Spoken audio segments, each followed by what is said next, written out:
Charles Henderson मेज पर अपनी कोहनी टिकाए बैठा था। उसका सिर झुका हुआ था और दोनों हाथ उसकी कनपटी पर थे। वह अपने कमरे में बिल्कुल अकेला था। कमरे में गहरा सन्नाटा था। मेज पर टेबल लैंप जल रहा था। चार्ल्स के पास मेज पर व्हिस्की का गिलास और कांच की एक बोतल रखी हुई थी। गिलास में व्हिस्की थी। कमरे में दीवार घड़ी की टिक टिक के अलावा और कोई आवाज नहीं थी। चार्ल्स सोच में डूबा हुआ था। चार्ल्स के पीछे दरवाजा बहुत धीरे से खुला और एक आदमी साये की तरह खामोश कदमों से दाखिल हुआ। उसके हाथ में रिवॉल्वर था। क्या चल रहा है चार्ल्स हैंडरसन? अचानक नवागंतुक की आवाज सुनाई दी। उसके लहजे में गुस्सा और कड़वाहट साफ झलक रही थी। कमरे का माहौल तनावपूर्ण हो गया। चार्ल्स चौंका और जल्दी से खड़ा हो गया। आश्चर्य और भय से उसके गले से एक अजीब सी आवाज निकली। जिम लार्क, तुम यहां? चार्ल्स की आवाज उसके गले में अटकी सी लग रही थी। वह नवागंतुक को हैरत से देख रहा था। उसके चेहरे पर क्रोध और भय के आसार दिखाई दे रहे थे। जिम ने एक कदम आगे बढ़ाया। वह लगातार चार्ल्स को आग उगलती आंखों से घूर रहा था। यह वह चेहरा था जिसे वह बरसों से अपनी कल्पना में देख रहा था, अपनी नफरत के जहर को एक बिंदु पर केंद्रित कर रहा था। यह वह व्यक्ति था जिसे वह कभी अपना दोस्त मानता था। हाँ, यह मैं हूं, जिम लार्क ने कहा।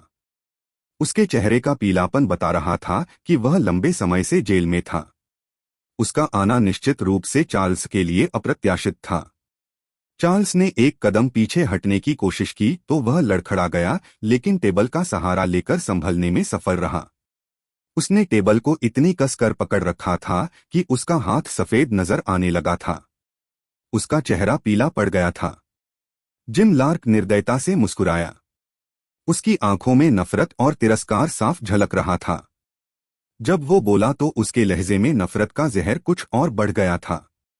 आज मुझे एक लंबे समय के बाद इस महान डॉक्टर से मिलने का सौभाग्य मिला है, जिसकी बुद्धिमत्ता और क्षमता की दूर दूर तक चर्चा हुई है। लेकिन अफसोस, इस महान डॉक्टर में नैतिक साहस की कमी थी। उसकी चुप्पी ने एक निर्दोष व्यक्ति को जेल भेज दिया। चार्ल्स स्थिर रहा। दरअसल उसका दिमाग 20 साल पीछे चला गया था। उसकी आंखों में वो दिन घूम रहे थे जब उसने अपनी प्रोफेशनल लाइफ की शुरुआत की थी। वह एक उत्साही युवा डॉक्टर था, लेकिन उसने अपने पेशेवर जीवन की शुरुआत में एक गंभीर गलती की थी, दोहरी गलती। उसका लारा कार्टर नाम की एक लड़की के साथ रिश्ता था और जब उनके रिश्ते का परिणाम लारा के गर्भ में बढ़ने लगा तो चार्ल्स ने उसका ऑपरेशन करने का फैसला किया। रिश्ते में लापरवाही बरतकर उसने गलती की और ऑपरेशन करने का फैसला कर उससे भी बड़ी गलती कर दी। वह अनाड़ी था। ऑपरेशन गलत हो गया और लारा कार्टर की मौत हो गई। इस बीच लड़की का सौतेला भाई टेड कार्टर उसके ऑपरेशन रूम में आ गया। उसने चार्ल्स को स्पष्ट रूप से सूचित किया कि वह पूरी सच्चाई से वाकिफ है और अगर चार्ल्स उसका मुंह बंद रखना चाहता है तो उसे इसकी कीमत चुकानी होगी। इस प्रकार एक बुरा सपना शुरू हुआ। ब्लैकमेलिंग का यह सिलसिला 3 साल तक चलता रहा। इस बीच टेड कार्टर की मांगें बढ़ती रहीं। अंत में वही हुआ जो अक्सर ब्लैकमेलिंग के केस में होता है। यानी एक समय ऐसा आया जब चार्ल्स के लिए टेड कार्टर की मांगों को पूरा करना असंभव हो गया। उसने दया की भीख मांगते हुए टेड कार्टर से इस ब्लैकमेलिंग को रोकने के लिए कहा, लेकिन टेड बेरहमी के साथ उस पर हंसता रहा। आखिरकार चार्ल्स ने खुद पर नियंत्रण खो दिया। उसने गुस्से में अचानक टेड पर हमला कर दिया। यह चार्ल्स का दुर्भाग्य ही था कि उसका एक वार टेड के लिए जानलेवा साबित हुआ और उसकी मौके पर ही मौत हो गई। उसकी मौत ने चार्ल्स को बदहवास कर दिया। वह टेड कार्टर के घर से भाग गया। किसी ने उसे टेड के घर के अंदर और बाहर जाते हुए नहीं देखा था। जिनकी आवाज ने उसे उसके विचारों से बाहर ला दिया। वह रूखे लहजे में बोल रहा था, तुम्हें शायद लगा होगा कि तुम जीवन में फिर कभी मुझसे नहीं मिलोगे और अगर ऐसा हुआ भी तो मैं तुम्हें माफ कर दूंगा। मैं भूल जाऊंगा कि तुम्हारी वजह से मुझे 15 साल जेल के नरक में बिताने पड़े। तुम्हारे अपराध की सजा मुझे चुकानी पड़ी। अगर तुम उस समय चुप न रहते तो मैं जेल जाने से बच जाता। लेकिन तुमने अपने होंठ बंद रखे। मैं अपनी बेगुनाही का कोई सबूत पेश नहीं कर सका और तथ्यों और सबूतों ने मुझे दोषी साबित कर दिया, क्योंकि मैंने कुछ दिन पहले ही टेड कार्टर को एक धमकी भरा पत्र लिखा था। उस कमीने ने मेरी बहन को धोखा दिया था। मुझे उस बात बहुत गुस्सा आया। इसमें कोई शक नहीं कि मैंने उसे कुछ लोगों के सामने धमकी दी और धमकी भरा पत्र भी लिखा, लेकिन मुझे नहीं पता था कि इस दौरान वह सच में मारा जाएगा और सजा का फंदा मेरे गले में आ जाएगा। जेल जाने के बाद मुझे पता चला कि असल में कातिल कौन है। जिम लार्क गुस्से से कांप रहा था। उसकी आंखों से आग बरस रही थी और उसके माथे की नसें उभरी हुई थीं। हालांकि रिवॉल्वर पर उसकी पकड़ अब भी मजबूत थी। एक लम्हा रुकने के बाद वह धीमी आवाज में बोला, उस समय मैंने कसम खाई थी कि मैं तुम्हें खोजूंगा और 15 सालों में मैंने जो तकलीफें झेली हैं उनका हिसाब चुकाने के लिए तुम्हारी जान ले लूंगा। उसने रिवॉल्वर तान दी। चार्ल्स की आंखों में एक अजीब सी बेबसी और बेचैनी थी। उसने उत्सुकता से कहा, खुदा के वास्ते थोड़ी देर और ठहर जाओ। मेरी बात जरा सुन लो। मैं समझा दूं, मुझे अपनी सफाई का एक मौका दो। चार्ल्स ने कांपते हाथ से मेज की ओर इशारा किया। दराज में एक पत्र है। बकवास बंद करो, कायर, जिम ने चिल्लाते हुए उसकी बात काट दी। सफाई देने और समझने समझाने के लिए अब समय नहीं है। तुम बहुत मूर्ख हो जो अभी भी मोहलत मांग रहे हो। जिम का चेहरा गुस्से से बिगड़ गया था। उसने ट्रिगर दबा दिया। हवा का हल्का झोंका था और चार्ल्स अपने सीने पर हाथ रखकर फर्श पर मुंह के बल गिर पड़ा। जिम ने रिवॉल्वर को नीचे किया और कुछ पलों के लिए अपने पैरों के पास गिरे हुए मुर्दा जिस्म को देखा।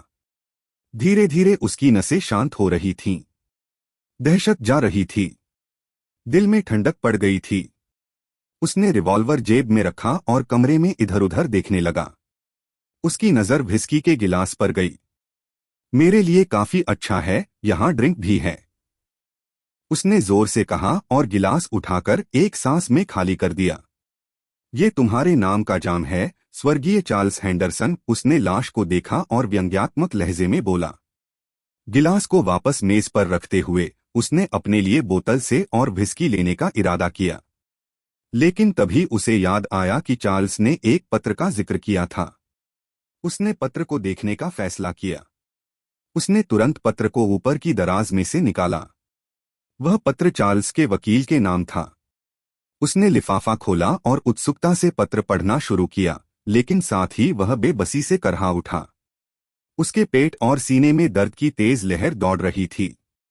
वह पत्र की पहली लाइन भी नहीं पढ़ सका। उसकी आंखों के सामने शब्द धुंधले हो गए।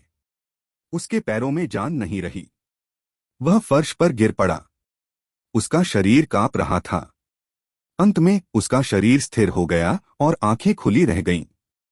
पत्र उसके पास पड़ा था। उस पत्र में लिखा था, प्रिय मिस्टर कुलेन, यह खत आपसे संपर्क करने का आखिरी जरिया होगा।